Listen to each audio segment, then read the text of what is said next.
tudo bem com vocês? Hoje estou aqui para falar da nossa quarta temática do programa Nutri Mais Você na parte da psicologia. E para começar nessa quarta temática, já vou iniciar aí com alguns questionamentos e reflexões.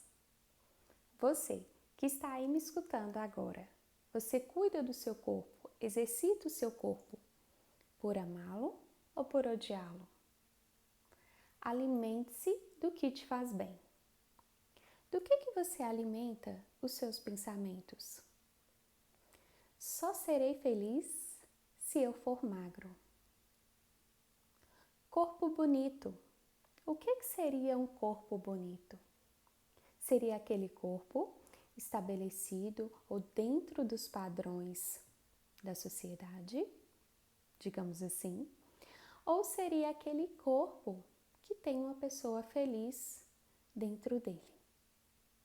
E é com essas reflexões, esses questionamentos, que eu coloco para vocês a nossa temática de hoje, sobre autoestima e autoimagem. A autoimagem, a gente poderia colocar que é uma imagem mesmo que nós temos sobre nós mesmos. É uma visão descritiva, é o que a gente vê no espelho, o que a gente vê em fotos, então é algo relacionado com a nossa visão, é algo descritivo. Uma autoimagem sadia vai gerar efeitos em nosso comportamento, assim como a autoimagem, digamos, não sadia, não saudável, a gente também vai ter influência nos nossos comportamentos.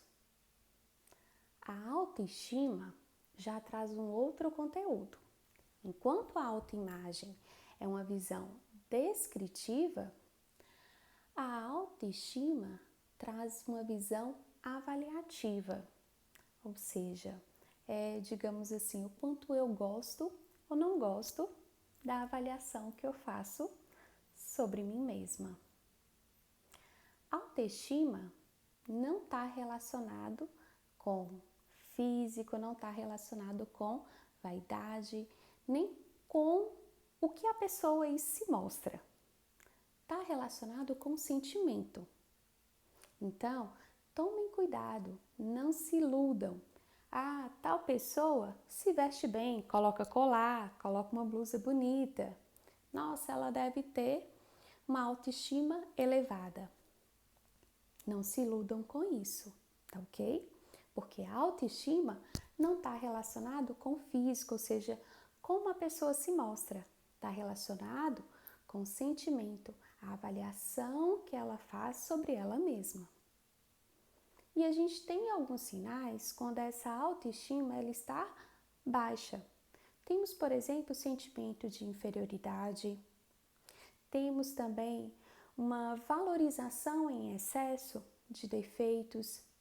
Por que a gente fala isso, que é essa valorização em excesso de defeitos? Porque a autoestima é como se fosse um senso de valor que envolve qualidades e defeitos, ou seja, a autoestima não é só a pessoa vislumbrar ou visualizar aí uma qualidade, as qualidades dela. É uma avaliação mesmo que envolve, olha, eu tenho esses limites, eu tenho essas possibilidades. Mas quando eu tenho uma baixa autoestima, eu supervalorizo os meus limites, os meus defeitos. Tem também um sentimento que a gente fala que é aquele sentimento de inadequação. A pessoa não se sente ali capaz de se adaptar a local nenhum. E também não se sente ali merecedora das conquistas que ela realiza. Observem que tanto a autoestima quanto a autoimagem, quando a gente tem aí, digamos, uma relação não saudável com esses dois conceitos, né? A gente percebe que se manifesta em nossos comportamentos. E se manifesta nos nossos comportamentos, manifesta também a forma como a gente lida com nós mesmos e com o outro. Talvez vocês estejam aí se questionando. Ok, Marta, eu tenho uma suspeita aí que eu tenha, digamos, uma relação não muito saudável com a minha autoimagem e eu percebo que a minha autoestima, ela pode sim estar baixa. O que eu devo fazer? Primeira coisa é a gente se reconhecer. Eu tenho que reconhecer que isso é uma questão para mim, ou seja, que a minha autoimagem é uma questão para mim, ou que a forma como eu me avalio, como eu me vejo, como eu lido com essa minha autoimagem é uma questão para mim. Primeira coisa é a gente reconhecer. Eu sempre pontuo para vocês, não existe possibilidade de mudança se a gente não se reconhece. Então, primeiro ponto, se reconheça. A psicoterapia, né, o acompanhamento com o psicólogo, é sim, né, uma aliada aí nesse processo porque envolve autoconhecimento.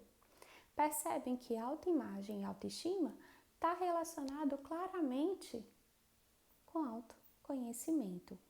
Muitas vezes a gente tem comportamentos, atitudes que expressam uma baixa autoestima. Porém, a gente ainda não percebeu que isso é uma questão. Percebem que muitas vezes a gente só coloca para o outro, né? Que, eu só tenho só problema, então eu só tenho só defeito. Ou então me coloco sempre naquele sentimento de vitimismo, de inferioridade. Porém, se eu não percebo as atitudes, os comportamentos que eu tenho tido, e eu não observo que isso traduz, que isso expressa uma alteração aí na minha autoestima, eu não vou procurar uma ajuda. Então, se reconheça. A partir do momento que vocês se reconhecerem, aí sim é importante a gente estar procurando essa autoajuda. Essa autoajuda e ajuda com o profissional também. Um outro ponto que é super importante, eu coloco também como exercício para vocês. Tentem fazer um desenho que expresse vocês, um desenho de vocês, ou seja, desenhe vocês fisicamente. E ao final do desenho, observe o que você valorizou, o que você enalteceu nesse desenho. A partir daí, para você entender a forma como você se coloca, a forma como você se expressa. Será que você também não tem um outro conteúdo aí, uma outra visão que às vezes ela está afastada? Dependendo da visão que eu tenho supervalorizado sobre mim mesma, isso vai gerar efeitos no meu comportamento. Então, comecem a avaliar qual que é a imagem, qual que é a percepção que vocês têm sobre vocês mesmos. E um outro ponto, avalie os seus pensamentos. Os seus pensamentos, eles têm te limitado ou eles têm aí te estimulado? Têm sido pensamentos saudáveis? Comecem a se observar. Comecem a observar o que você diz para você mesmo. E qual que é a imagem que você traduz sobre você para você mesmo. Na terça-feira, teremos a nossa live para conversar de forma, digamos, mais aprofundada sobre esse assunto. Aguardo vocês na terça-feira, às 8 horas. Muito obrigada e até lá!